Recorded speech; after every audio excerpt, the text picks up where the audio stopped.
भगवान गणेश जी की वंदना बाटे कैसे कि अर्ज करूं मैं, अर्ज करूं मैं।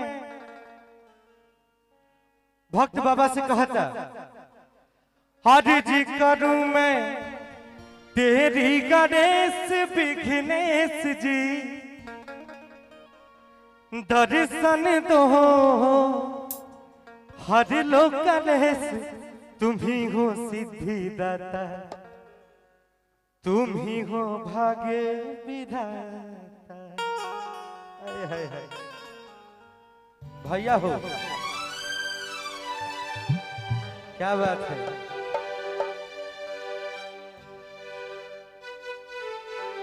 जय हो जय हो। आइए महिपाल भैया कहाँ गए नहीं? आए है जोड़ा नहीं खेरा हो। आए मंच पर हमारे परम आदरणीय गुरु जी विभाकर पांडे जी भी उपस्थित बने। थोड़ा ताली बजाएं जब भैया खातिर।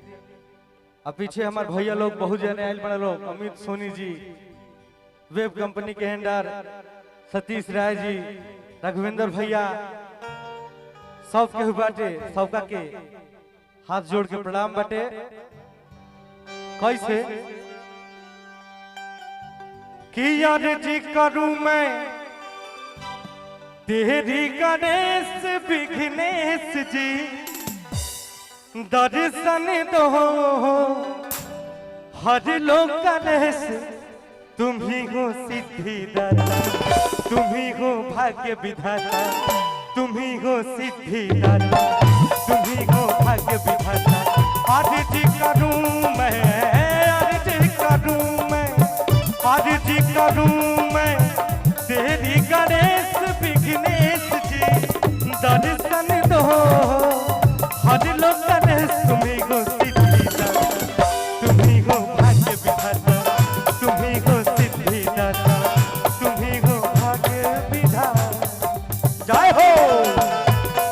ताली बजाई जा भैया, ए भैया जय हो।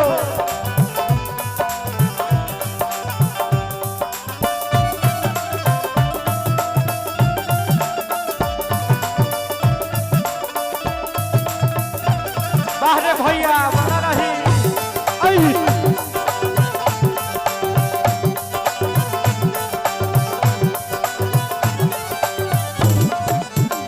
जो जनते हैं महिमा गाता, बिन मांगे ही सब कुछ पाता। जय हो ए बाबा। जो जनते हैं महिमा गाता, बिन मांगे ही सब कुछ पाता।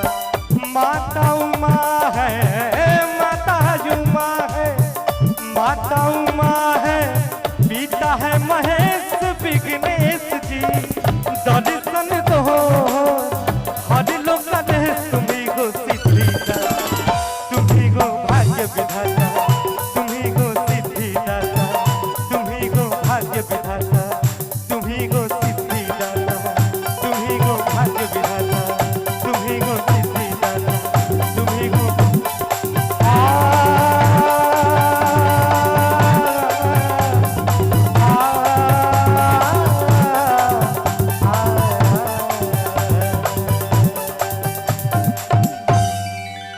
बोलिए गणेश भगवान की जय हो।